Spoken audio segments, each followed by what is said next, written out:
Welcome to a podcast brought to you by the American Academy of Orthopaedic Manual Physical Therapists. Our academy is a national organization committed to excellence in orthopedic manual physical therapy practice, education, and research, and we're here to explore a wide range of topics with you through interviews with content experts.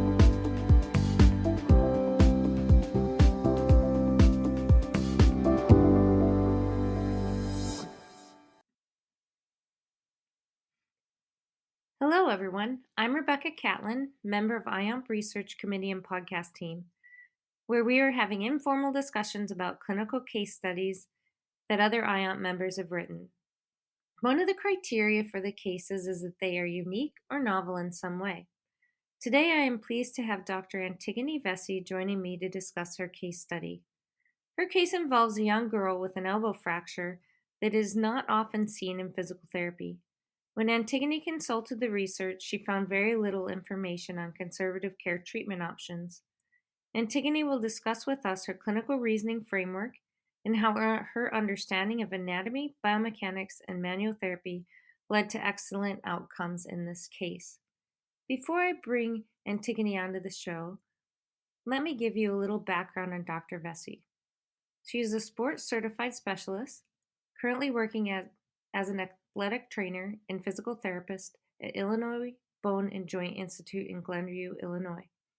Prior to joining IBJI team this past August, she completed the University of Illinois at Chicago's Fellowship in Orthopaedic Manual Therapy. Antigone is also a specialist and professional speaker for O2X, providing tactical athletes with injury prevention and pain science education. Antigone received her Bachelor of Science in Athletic Training in 2012 and her Doctor of Physical Therapy in 2014 from Boston University College of Health and Rehabilitation Sciences. Antigone has worked across the country, from Boston to LA, with all levels of human performance, from spinal cord injured veterans to professional athletes. She is dedicated to providing evidence-based and patient-centered care to all age groups and demographics. In her free time, Antigone likes to paint, sing, and play piano, and volunteer as a medical health professional. Antigone, welcome to the American Academy podcast. I'm excited to have you tell us about your case study, and I'll let you give us the background of the case. So go ahead and tell us about the background and a little bit about your subject. Thank you, Becca. I'm excited to be here, and I appreciate the opportunity to talk about this case. So this case was a 6-year-old female who I was actually treating her father, and her father came to me and said, my daughter just sustained an elbow fracture, and I really don't like the way her elbow looks. Can you take a look at it? So I said, of course, I'd love to evaluate her.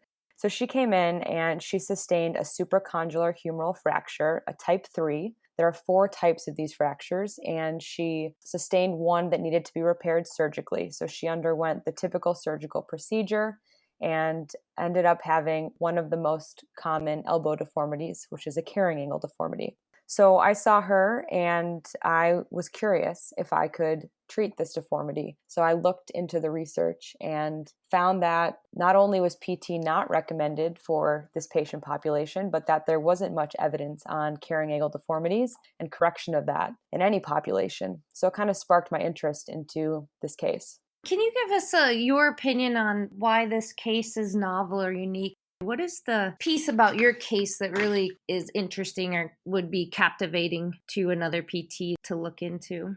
So I treated this patient with a combined mobilization of her elbow. And I think what makes this case unique is, number one, joint mobilization in the pediatric population is always interesting. I think there's mixed opinions about how the grading in which you should perform in a pediatric population, but also the fact that this was a case where PT hasn't really been indicated for this population. So treating this patient population with something other than exercise hasn't been explored before. I would also say that I think that just the fact that PT has typically not been indicated makes this interesting because you had really good results trying to get that information out to other professionals in healthcare where PT fits in different places that they're really not realizing that PT is useful is another piece of your case that's pretty inspiring. So tell us a little bit more, if you would, about anything else in the background that's interesting, or get into the statistics of what you found when you initially evaluated this little girl. Definitely. And to go on to your earlier point about physical therapy not being indicated, this was a recommendation put forth by the surgeons that was based on two studies that found that while physical therapy improved motion quicker, at 2 years there was no difference, and the patients generally had full, if not nearly full, range of motion. So the thought was that kids move organically on their own, and therefore the need for external motivation or cueing from a physical therapist might not be necessary. Those studies only performed exercise, and they were pretty much looking at general ranges of motion in both the sagittal and frontal planes. Whereas the carrying angle piece of it is a combined motion. And I think that's what makes this interesting, is that we did a joint mobilization to change a combined rotary piece to that elbow. But a little bit more about this case. This patient sustained one of the most common elbow fractures in children, and she was the perfect age because the most common age is between 5 to 7 years old, and she was 6. And there's equal incidence both in males and females with this. So she fell, she's playing on the bed. She fell on her outstretched hand, which is the most commonly reported mechanism of injury. And she sustained this extension type supracondylar humeral fracture. When I looked into the research on this, I found that between 50 and 80% of these fractures do result in some sort of carrying angle deformity. The majority of them are cubitus varus, which was not the case with this patient. She had a cubitus valgus deformity, but most of them do end up having some sort of deformity. And this deformity has been written off to be cosmetic and doesn't really affect function. But looking further into the research, I did find a couple case series that are looking at these individuals 2 to 3 decades later and finding that there is some instability in the elbow with this type of deformity. And at that point in time, the only way to correct it is a osteotomy to correct the deformity. So it's a subsequent surgery, which I think is potentially a reason to mitigate the deformity if possible during the initial stages of the injury. Absolutely. So those adults that ended up with issues down the line, what kind of functional limitations were they having? Did the case studies indicate what the actual fallout was for them? Yeah, so it was mostly not being able to achieve full range of motion. Because the deformity is affecting both the sagittal and frontal planes, you're not going to be able to get full extension or full flexion. And so they had enough of a deformity and enough of a lapse in range that they were functionally limited in those reaching tasks, or, depending on which deformity and which direction was limited. Tell us a little bit about how she presented when you initially evaluated her.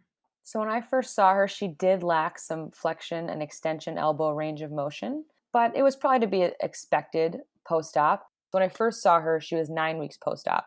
And the major thing that stood out to me was that the carrying angle deformity, as well as her hesitation to use her arm. And this was something that her father had noted. So she played baseball and she also danced.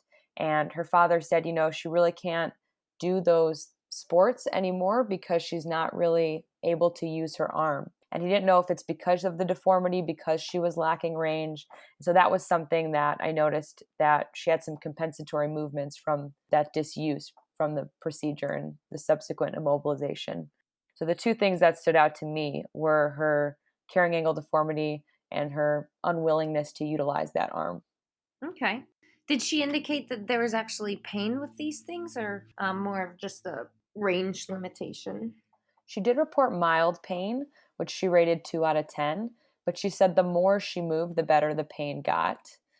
So she would say, when I first start to dance, it hurts when I try to stretch my arm, but then after I'm dancing for a while, the pain goes away.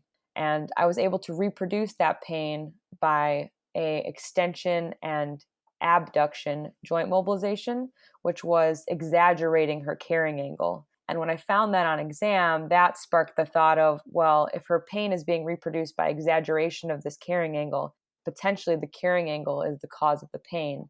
And if I could change that carrying angle, I might be able to offload that lateral tissue and mitigate that pain. Yeah, that's great clinical reasoning. So she's potentially developing a secondary issue with that joint compression. What was your findings objectively when you started evaluating her? What was causing the restricted carrying angle? I believe that objectively what was causing what causing her pain was the limitations in the elbow motion itself. So when I evaluated her elbow specifically, I looked at medial and lateral glides, which were both limited, as well as those combined motions. All right. So based on that, can you describe the treatment that you performed on her? Yes, so I combined a humeral ulnar extension and adduction joint mobilization, as well as an elbow flexion with longitudinal distraction joint mobilization. The latter one is a Maitland technique where we use some sort of rolled towel to create longitudinal distraction at the joint as we're moving the elbow into flexion. And the initial technique of the combined humeral ulnar extension and adduction was something that I came up with to try to stretch those structures in that rotary way. Okay. So a little bit of problem solving as you're finding how that specific patient presents. Yes. I'm also enjoying that you were being creative and taking the base information that you had and developing new techniques. What was it that led you to come up with something that wasn't necessarily in a textbook? Well, based on the evidence saying that general flexion and extension exercise and stretching didn't seem to make changes in carrying angle or function in this population, I felt that potentially something with those structures needed to be combined in order to really get at the joint restriction in play. So I thought straight plane motion might not be able to get at the brunt of the issue if the combined motion or exaggerating that carrying angle is what brought on the pain, because she didn't have any pain with flexion or extension in isolation. It needed to be combined. So I felt as though in order to appropriately offload that lateral elbow joint, that I had to combine the motion going the opposite direction. Yeah, so you built in the accessory joint motions. Was there anything else interesting about her treatment or anything else that you wanted to share about the treatment? Yes. So, in addition to those two manual interventions, I also had exercise.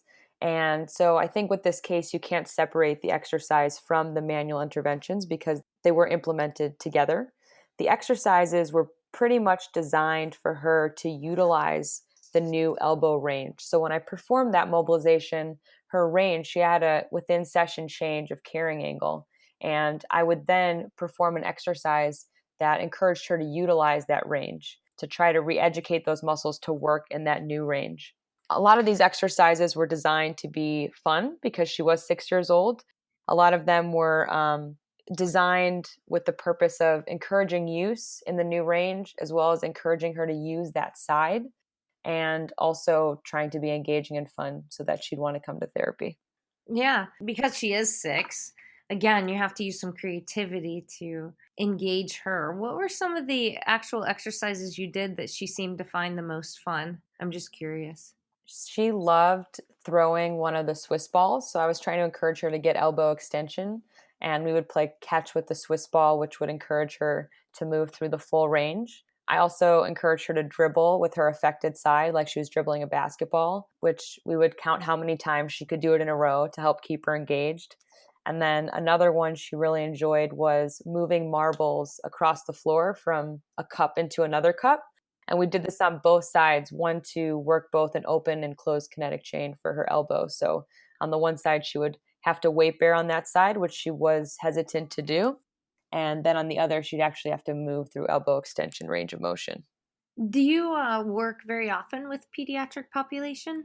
I tend to see pediatrics when it's something similar to this, but not in a traditional sense. For someone who might be a little intimidated by dealing with a little 6-year-old, can you describe how perhaps it wasn't that intimidating and you were able to use your clinical reasoning and be creative and come up with activities that are appropriate but also entertaining for a 6-year-old? I definitely agree that working with pediatrics can be intimidating, especially if it's not something you're accustomed to. I think with this specific case, she was a very well behaved child, and She had her father there throughout the session, so I felt like I could get the information I needed.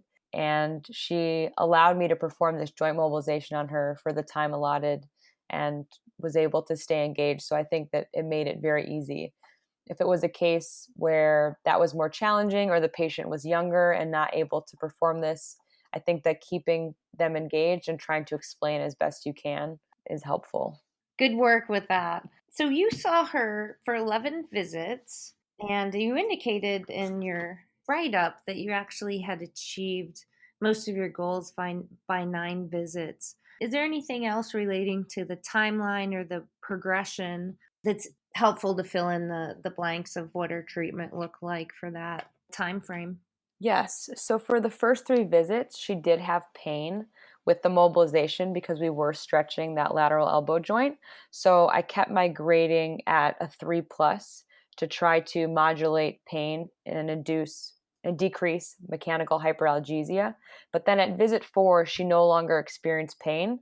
So I felt comfortable increasing my grading to a 4 plus in order to maximize the time under tension and improve her tissue extensibility. And once I began to increase the grading, that is when I saw the changes in carrying angle progress. And then by visit 9, she had achieved almost equally to her other side, just 2 degrees different, which is within the error of the goniometer. So I didn't push that any further and just had a couple visits to try to make sure she was maintaining that range. And then I had one visit just 1 month later because I was curious if over time that range would resolve towards her baseline or if she'd be able to maintain that range. And I asked her father, how often were you performing the home exercise program? And he said, we haven't done it at all, to be honest with you. So she was able to maintain that range with just returning back to dance and baseball and her typical activities without need for additional mobilization at that point in time, at least. You had also done some outcome measures. Do you want to just briefly tell us the final outcomes for her? So I had her father fill out the global rating of change as well as the activity scale for kids.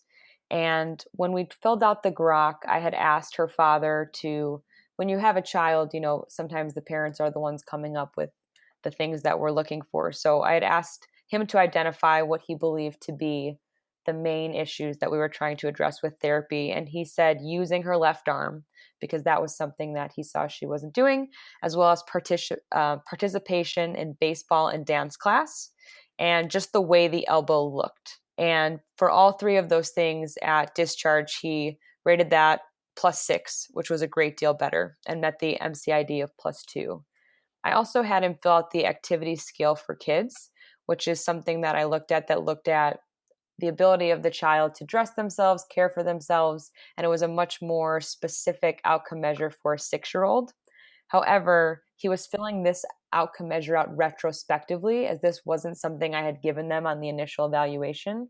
It was something that as I developed this case, I realized I wanted something more objective than the grok. And so I asked him to say, hey, where do you think she was when she first came in compared to where do you think she is now? And she pre-therapy scored a 59%, which indicated moderate disability. And at discharge, she was 88%, which indicated mild disability. But looking at that actual outcome measure, a lot of the things that scored lower that wouldn't have allowed her to be 100% were not age-appropriate activities, that they were things that her parents were helping her with just because she was 6 years old. So I felt that she really achieved the maximal function that was expected for her. But it was a retrospective analysis, so it's hard to say if that pre-therapy score would have been different had she filled that out, had her father filled that out on the initial examination. Okay, thank you for clarifying that. I was going to ask what she was limited with preventing her from being 100%, but that explains it if she's age appropriate activities. In the discussion, you made a few comments. Is there anything you would like to share here about your final synopsis of the case and how you would think about your results and what you might do moving forward, or what indications there are for further research, what you'd be interested in knowing moving forward? I think this case suggests that there's a potential with this patient population to reduce the carrying angle deformity that's commonly seen post-supracondylar humeral fracture repairs. And I hope that it suggests that potentially the dysfunction or the elbow instability that may be occurring 2 to 3 decades later could be prevented if this was addressed at the time of injury, and potentially having some of these subjects avoid a subsequent surgery to correct their deformity. So my hope is that this case study inspires someone somewhere to research this topic and to see if this was a unique case or if there's a potential for resolution of the carrying angle and how that might correlate to elbow function from a longitudinal standpoint 2 to 3 decades later when the bones have fully ossified. Excellent. Thank you so much for sharing your case. Do you have anything that you're working on moving forward related to research or further case studies or anything professionally that you're working on? So I have an idea for a case series that I might be interested in pursuing. And I've had a couple patients, some with actual cervical instability that have some sort of congenital bony abnormality that's creating the stability, as well as other cases where it's more of a dynamic instability. So all the anatomy is there. However, they don't have the strength to support themselves. And I've seen very similar outcomes in these two types of patients in children.